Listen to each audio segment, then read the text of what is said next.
नमस्ते भाई। आज हमारे साथ हैं रॉबिन सिंह सिखावत, जो बेसिकली हरियाणा महेंद्रगढ़ ज़िले से हैं और इन्हें सीजीएल 2023 के थ्रू एएसओ इन एमईए की पोस्ट मिली है और इनकी ऑल इंडिया रैंक है 125। तो बहुत अच्छा स्कोर है। और पहली बात ये कि इनकी ये फर्स्ट गवर्नमेंट जॉब है। सीजीएल 2022 में इन्होंने ग्रेजुएशन पूरी की है और जब इन्होंने 2022 का पेपर दिया एसएससी सीजीएल का, तो टाइपिंग टेस्ट में बाहर हो गए, यानी कि इनका फाइनल सिलेक्शन 2022 में नहीं हो पाया और 2023 में एएसओ इन एमईए और ऑल इंडिया में बहुत अच्छी रैंक है। सीएचएसएल का पेपर इन्होंने कभी नहीं दिया है। सीपीओ के फिजिकल में बाहर हो गए थे, यानी कि ग्रेजुएशन के जस्ट नेक्स्ट ईयर में ही इन्होंने अपनी ड्रीम पोस्ट को हासिल किया। इनकी फर्स्ट चॉइस थी जो उनको मिल गई पहली बार में। इन्होंने सिलेक्शन पोस्ट का पेपर भी क्लियर किया हुआ है, तो अपनी पूरी तैयारी की जो है तरीका आपके साथ जो है शेयर करेंगे। ये बेसिकली हरियाणा से हैं, बट ये अपने पिताजी के साथ 10-12 सालों से राजस्थान में रह रहे हैं।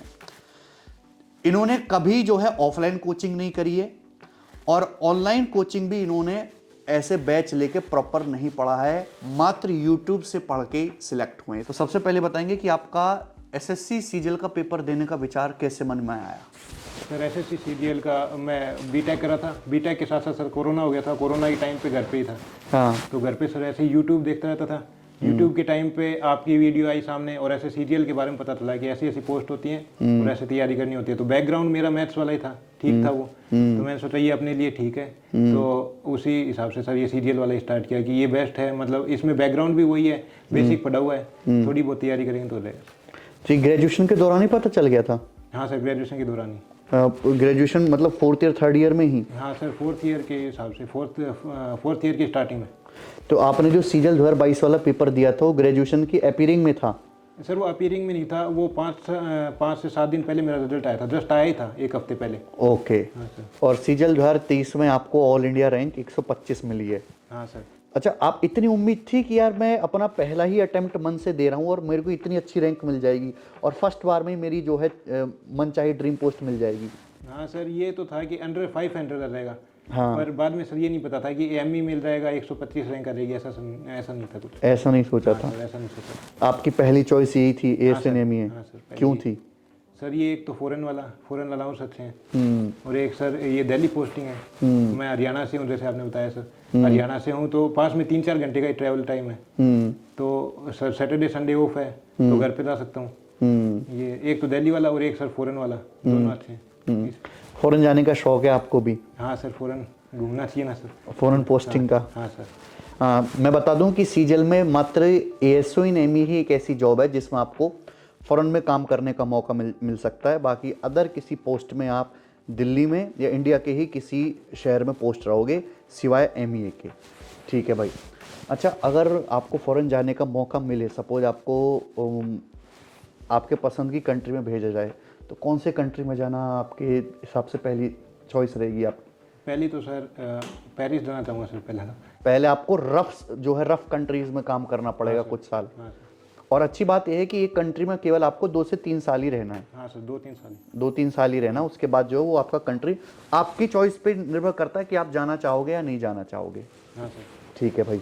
अगर आपको एएसओ इन एमईए नहीं मिलती तो आपकी सेकंड चॉइस कौन सी होती पोस्ट में? फिर सेकंड चॉइस में जीएसटी इंस्पेक्टर होती। GST inspector? हाँ सर, वो जीएसटी इंस्पेक्टर होम पोस्टिंग मिल जाती मेरे को। अब क्या, जयपुर में अच्छी वैकेंसी थी तो उस हिसाब से अच्छी मतलब अच्छे चांसेस थे कि होम पोस्टिंग मिल जाए। तो जीएसटी इंस्पेक्टर होता सर। ओके। सीजीएल की तैयारी में आपको कितना समय लग गया टोटल?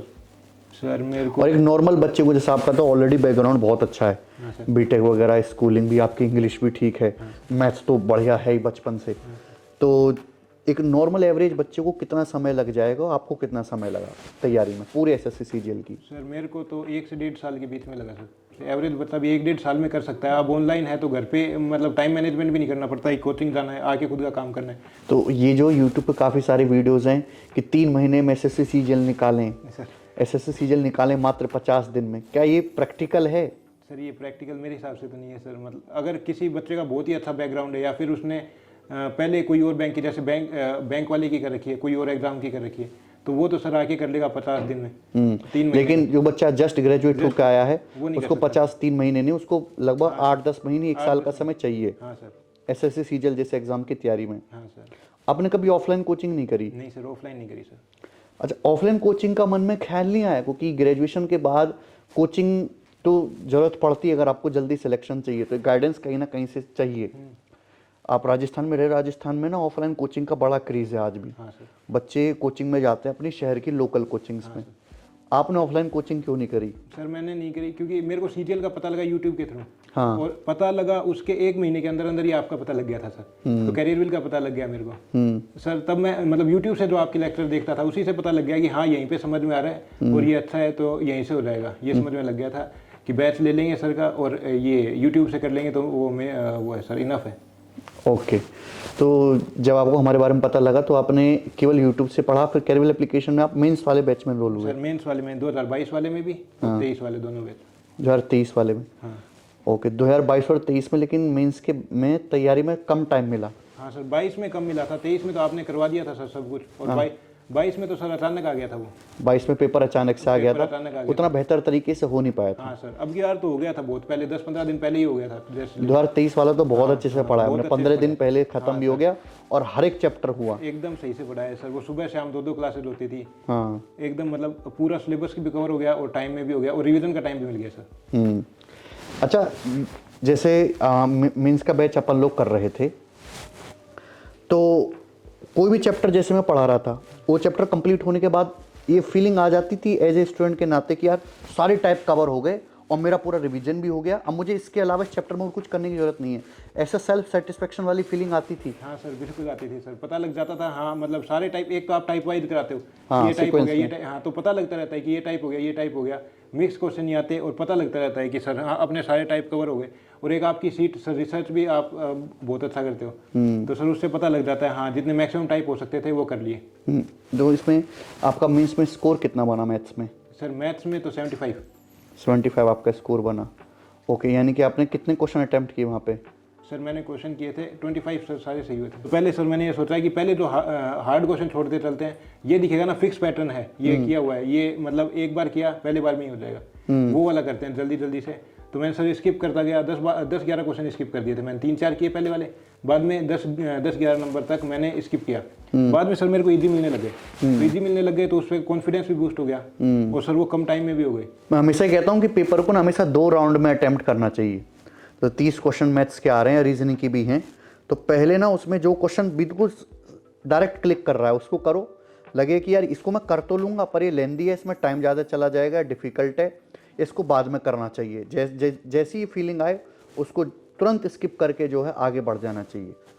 एग्ज़ाम को क्लियर करना एक स्किपिंग आर्ट भी है, उसको स्किप करते करते आगे बढ़ो। यानी कि फर्स्ट राउंड में 30 सवाल में से आप 20 क्वेश्चन के आसपास 15 से 20, 17, 18, 16 सवाल अगर ठीक कर पा रहे हैं एक राउंड में तो मतलब ठीक जा रहा है। फिर सेकंड राउंड में आप समय देके जो क्वेश्चन आपने छोड़ दिए हैं बाद के लिए उसको कर लो। अगर आपने उसमें से आधे भी कर लिए, आधे से थोड़े ज़्यादा, तो आप एक डिसेंट स्कोर की तरफ पहुंच गए। तो जैसे सेक्शन फर्स्ट में रीजनिंग है और मैथ्स है, पहले कौन सा चीज़ अटेम्प्ट की? पहले रीजनिंग की थी सर। पहले रीजनिंग अटेम्प्ट की? मॉक में भी सर ऐसे ही करता था कि रीजनिंग पहले अटेम्प्ट कर लेता था, फिर मैथ्स करता था। ओके, तो रीजनिंग में और मैथ्स 1 घंटे का पेपर है? हाँ सर। कितना टाइम लग गया पूरा, कि 1 घंटा पूरा लग गया सॉल्व करने में? सर 1 घंटा पूरा ही लग गया था, पर फर्स्ट राउंड मैंने जल्दी खत्म कर लिया था, 35 से 40 मिनट के अंदर फर्स्ट राउंड कंप्लीट कर लिया। जो डुएबल क्वेश्चन थे? जो डुएबल क्वेश्चन थे। फिर सर सेकंड राउंड में देखा मैंने, जितने हो पाए उसमें किया। फिर मैंने ढूंढा कि अगर और कुछ हो सकता है लास्ट के 1-2 मिनट में, तो सर उसका अटेम्प्ट किया। और सेक्शन सेकंड में जैसे इंग्लिश है और जीएस है, आपने कौन सा सेक्शन मतलब कौन सा सब्जेक्ट पहले पकड़ा? सर वो इंग्लिश पकड़ा था सर। इंग्लिश। इंग्लिश में कितना स्कोर था? सर इंग्लिश में 119 और जीएस में 48 जीएस में अच्छा स्कोर है भाई आपका। इंग्लिश का और जीएस का जैसे सेक्शन सेकंड भी आपका 1 घंटे का ही है। हाँ सर। तो ये 1 घंटे से पहले ही खत्म हो गया इंग्लिश और जीएस वाला सेक्शन? हाँ सर, ये तो पहले खत्म हो जाता है, ये 40-45 मिनट में। अब यार पीक्यूआरएस भी नहीं आए थे, हाँ, पैसेज भी बहुत छोटा था, तो सर बहुत पहले खत्म हो गया, 40-45 मिनट में ही खत्म हो गया था ये तो। ओके, ये प्रॉब्लम ना इस बार बहुत सारे बच्चों के साथ आई कि सेक्शन फर्स्ट लगा यार 1 घंटे से ज़्यादा होना चाहिए इसमें, और सेक्शन सेकंड 1 घंटे से 15 मिनट पहले ही बच्चे निपटा ले रहे हैं। अब की बार छोटा था सर पेपर, पिछली बार लेंदी था, जैसे PQRS बहुत ज़्यादा थे, वो भी बड़े बड़े थे 2022 में। हाँ और सर कॉम्प्रिहेंशन वाला पार्ट बहुत लेंदी था उसमें। अब की बार पैसेज भी बहुत छोटा था, PQRS था भी नहीं, एक भी PQRS नहीं था, तो उस वजह से सर टाइम बच गया। उसके बाद जो कंप्यूटर वाला सेक्शन है जो केवल क्वालिफाई करना है, इसके लिए अलग से कोई मेहनत करिए कि बीटेक करी हुई है तो अपने आप हो गया? सर मैंने ऐसा कुछ नहीं किया, मतलब लास्ट के 2-3 दिन देखा था बस, यूट्यूब से ही वीडियो देखी थी, जैसे मैंने शॉर्ट फॉर्म जो होती हैं वो उनकी फुल फॉर्म वो देख ली, शॉर्टकट की देख ली, और बेसिक ऊपर से देख लिया था सर।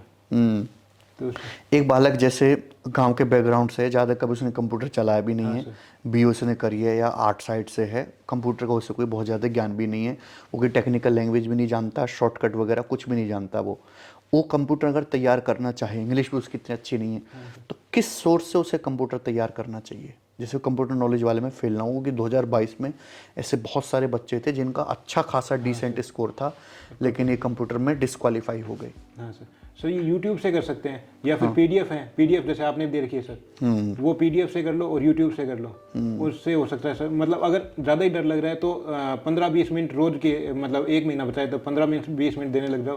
और सर मैं तो यही करता था, मतलब 2-3 दिन बचे हैं जैसे, तो उस 2-3 दिन में ढंग से पढ़ लेता था कंप्यूटर को, तो याद भी रहता था, वो रिटेन भी रह पाता था 2-3 दिन का पढ़ा हुआ। एग्जाम के लास्ट आवर्स में? हाँ एग्जाम के लास्ट आवर्स में, ये और करंट अफेयर्स दोनों चीज़ें। हाँ सर हमने भी अपने टेलीग्राम चैनल पे डाली थी एग्जाम से जस्ट कुछ दिन पहले ही, कि इस PDF से पढ़ लो, कंप्यूटर का सारा इसी से आना, और उससे पढ़ के बच्चे क्वालिफाई भी हुए।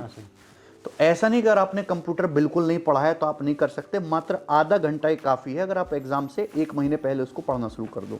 तो मैथ्स की जैसे आपने तैयारी करी, अर्थमेटिक और एडवांस, आपका दोनों ही चीज़ स्ट्रॉन्ग थी? सर अर्थमेटिक स्ट्रॉन्ग थी पहले से, फिर एडवांस की सर आपकी वीडियो देखी रिपीट मोड में, मतलब एक बार देख ली, उसके 10-15 दिन बाद फिर से वही वीडियो देख ली, और क्वेश्चन सर जो करवा रहे हो आप, ऐसे नहीं कि ये तो आता है, वो फिर से किया, मतलब सर कॉपी में, मतलब हाथ से अगर आ रहा है फिर भी किया। अच्छा। हाँ सर फिर भी किया वो, मतलब जैसे कोई टॉपिक हार्ड लग रहा है, जैसे ज्योमेट्री मैंने मतलब इतने ढंग से नहीं पढ़ी थी स्कूल टाइम में, तो वो सर मैंने, जैसे आपकी सर्किल वाली वीडियो है वो बहुत बार की, राइट ट्राइंगल जो है वो आपने पढ़ा रखा है, वो बहुत बार किया मैंने सर। मतलब करता था लिमिटेड सोर्स में, पर उसको रिपीट मोड में करता था, 10-15 दिन के बाद उसी को वापस कर लेता था, दोबारा से देख लेते थे। हाँ सर दोबारा से देख लेता था, फिर याद से हो गए वो पैटर्न समझ में आ गया पूरा, कि हाँ ऐसा क्वेश्चन आता है तो ऐसे अप्रोच करनी है, ऐसा क्वेश्चन आता है तो ऐसे अप्रोच करनी है। और जब हम जैसे क्लास में पढ़ाते हैं परसेंटेज रेशियो से बिना एक्सपाने पूरा अर्थमेटिक, कोई जगह जगह में ट्रिक नहीं रटवाता। ट्रिक से तो मुझे सख्त नफरत है, ना मैं जगह जगह फॉर्मूला याद करने को बोलता, ना मैं बोलता कि ये आए तो ऐसे कर लेना, ये आए तो ऐसे कर लेना, एक ही तरीका है, वो सारे साल में लगता रहेगा परसेंटेज रेशियो। कितना सुधार फील होता है एज ए स्टूडेंट पूरा सिलेबस खत्म करने के बाद, और जो बिगिनर था उससे? सर बहुत सुधार होता है सर, एक तो सोचना नहीं पड़ता, वो आपने जो मेथड बताया रेशो वाला वो लगाते चलो, अगर डेवलप कर ली, मतलब लैंग्वेज पढ़ के समझ में आ रहा है क्वेश्चन, तो सर रुकेगा ही नहीं उससे क्वेश्चन। अगर लैंग्वेज समझ लिया, अर्थमेटिक में तो सर सारा लैंग्वेज का खेल है, और एक्स तो आपने कभी बताया ही नहीं सर, एक्स वाला तो उससे स्पीड भी बढ़ जाती है और कॉन्फिडेंस भी आता है कि हाँ क्वेश्चन हो रहे हैं और जल्दी जल्दी हो रहे हैं, जल्दी हो रहे हैं, तो पूरा एक थॉट प्रोसेस डेवलप हो जाता है शुरू से लेकर क्या करता है, एक चेन जब बन जाती है। हाँ सर, और कोई नया क्वेश्चन आए तो उसके लिए भी सर वो मतलब वो थॉट प्रोसेस बहुत काम आता है सर बाद में। चीज़ ना सारी कनेक्ट करके पढ़ा देता हूँ मैं। हाँ सर इसमें समय थोड़ा लग जाता है, पर जहाँ सारी चीज़ें एक साथ कनेक्ट हो जाती हैं, बच्चों का ना कॉन्फिडेंस बड़ा बूस्ट होता है। हाँ सर।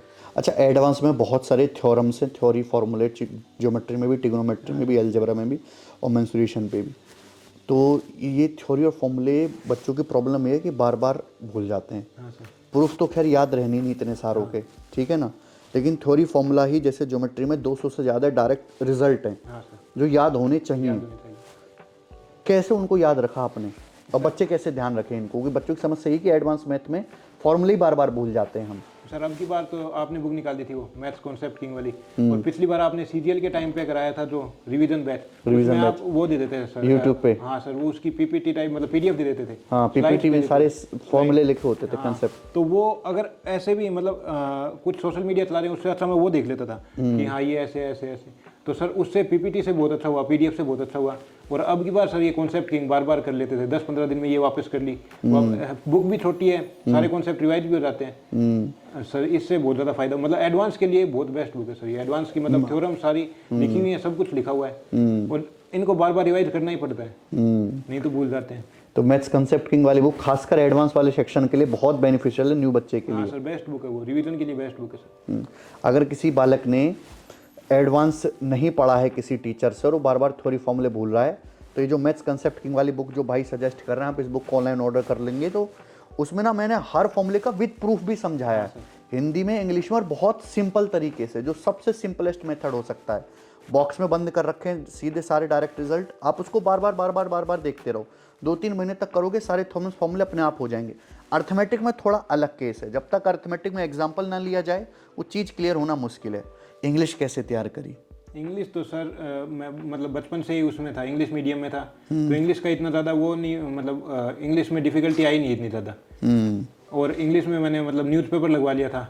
लास्ट 1.5-2 साल मैंने न्यूज़पेपर पढ़ा और नॉवेल्स पढ़ता था सर, मैं पहले से ही पढ़ता था नॉवेल्स। इंग्लिश में नॉवेल्स? हाँ सर। कौन सा वाला आपने पढ़ा है? सर मैंने जैसे चेतन भगत की बहुत पढ़ी है, और एक अगस्ता क्रिस्टी आती है वो है, एक सुधा मूर्ति है उनकी हैं, ये वाली बुक्स पढ़ी हैं सर, तो उनसे बहुत ज़्यादा फ़ायदा हुआ। और वो कैब के लिए सर ब्लैक बुक कर ली थी। ब्लैक बुक आपने पूरी याद कर ली थी जो भी स्नो कैब लिखी थी? Black total? हाँ सर, वो याद कर ली थी, वो मैंने 2022 के टाइम पे कर ली थी, फिर मैं उसको रिवाइज करता रहा बस सर, वो वाली रिवाइज करता रहा बस, ब्लैक बुक के अलावा कुछ नहीं किया उसमें। ग्रामर के लिए कोई बुक नहीं पढ़ी आपने? सर ग्रामर के लिए मैंने सर ऐसा कुछ नहीं पढ़ा। अच्छा, करंट अफेयर वाला section? Current affair sir last में की थी, जो पीडीएफ आती हैं, पीडीएफ आ जाती है। डेली नहीं पढ़ते थे तैयारी के दौरान?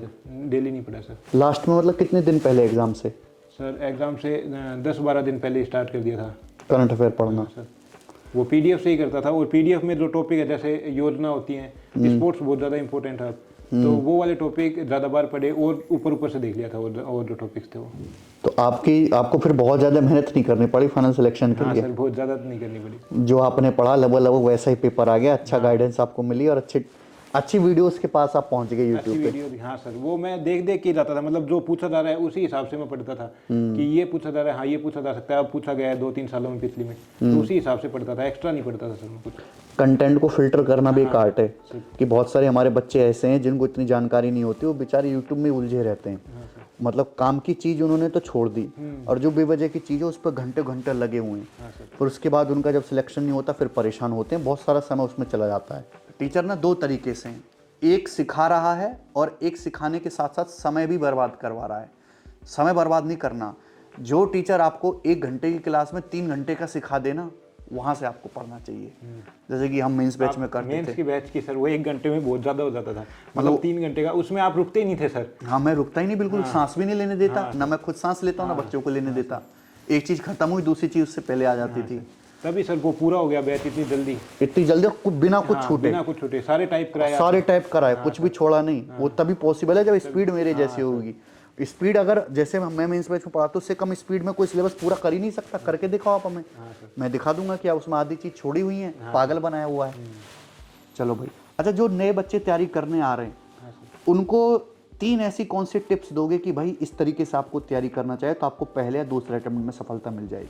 सर एक तो कंसिस्टेंसी, मतलब ये नहीं कि 1 घंटे 1 दिन में 10 घंटे पढ़ लिया, ये नहीं, पढ़ रहे हो थोड़ा, पर वो कंसिस्टेंट पढ़ते रहो।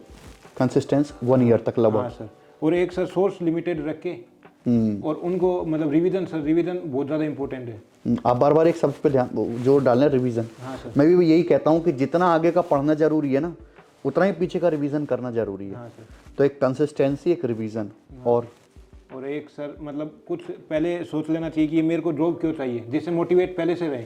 हाँ, कि ये नहीं बार मोटिवेशन के लिए जा रहे हैं, यूट्यूब पे ही मोटिवेशन मिल रहा है। हाँ, पहले से फिक्स होना चाहिए कि हाँ मेरे को करना ही है, तो पहले से अगर सोच के जाएंगे तो सर हो जाएगा वो। अच्छा, इतने लंबे समय तक, जैसे 1 साल तक एसएससी सीजीएल की तैयारी करनी है, बीच बीच में ना अलग पेपर आने लगते हैं। जैसे अभी सीजीएल की तैयारी कर रहे हैं, रेलवे का नोटिफिकेशन आ गया, दिल्ली पुलिस का आ गया, यूपी पुलिस का आ गया, पटवारी का आ गया, एमपी पटवारी का।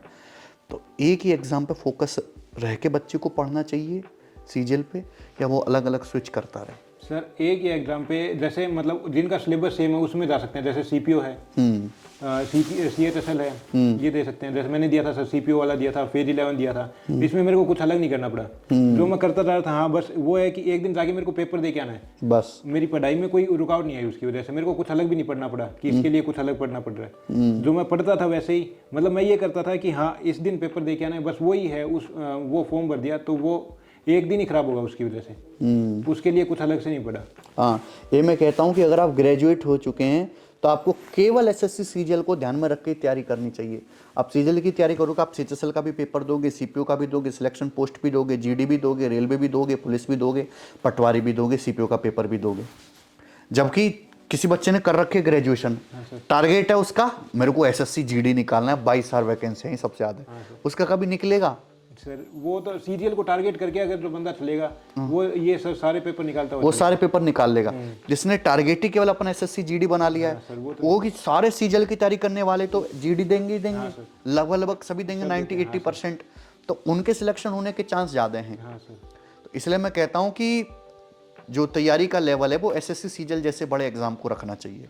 अच्छा, एक लास्ट क्वेश्चन और कि जो हमारा पेपर जैसे पेपर होता है प्री का, मींस का, तो हम उसकी एनालिसिस कराते हैं, हर एग्जाम की एनालिसिस हम करवाते हैं, और हर एग्जाम के टॉप क्वेश्चन, जैसे अभी सीआईएसएफ का पेपर हुआ, दिल्ली पुलिस कांस्टेबल का पेपर हुआ, तो इसके बेस्ट 50 क्वेश्चन हम छांट के यूट्यूब पे करवाते हैं, मैथ्स कंसेप्ट के यूट्यूब चैनल पे, जो कि बहुत सारे टीचर नहीं करवाते हैं। पर मेरा क्या है कि हर एग्जाम के बेस्ट सवाल निकाल के मैं जरूर सॉल्व करवाता हूँ बच्चों को। आप देखते थे वो वीडियो? सारे देखे सर, ये टॉप 50 जो आप कराते थे, मतलब कोई भी पेपर हुआ उसके एडवांस के आप अलग लेके आते थे, अर्थमेटिक के अलग लेके आते थे, वो सारे देखे सर, बार बार देखे वो तो। उनसे बेनिफिट होता है? हाँ सर, बहुत होता है, मतलब रिसेंट टॉपिक्स जो आ रहे हैं वो पता लग जाता है, अगर कोई अलग सवाल आए तो आप वो करा देते थे। तो यूट्यूब पे जितनी भी वीडियो अपडेट होती थी हमारी, लगभग आप सारी देख लेते? आपकी सारी देखिए सर, लेटेस्ट यूट्यूब पे जो हमने मॉक टेस्ट सॉल्व कराए थे वो देखे सर। ओके, जो मैं मॉक टेस्ट यूट्यूब पे बना के करवाता था, आपको लगा कि यार ये तो बहुत टफ है, इतना नहीं है? नहीं सर, वो रिलेवेंट, मतलब हाँ आप थोड़ा सा टफर साइड कराते थे, मतलब अगर वो करके चला गया तो वहाँ पे घबराएगा नहीं, अगर हार्ड पेपर आ गया तो भी नहीं घबराएगा कि ऐसा तो करके आए। वो टफ जरूर थे बट वो रिलेवेंट थे सर, है ना? सवाल करके बच्चों को मजा आता था सर। तो बहुत अच्छा लगा भाई रॉबिन सिंह से बात करके। अगर आपने इस वीडियो से कुछ सीखा है, आपको कुछ गाइडेंस मिली है, तो इस वीडियो को अपने दोस्तों के साथ शेयर करो।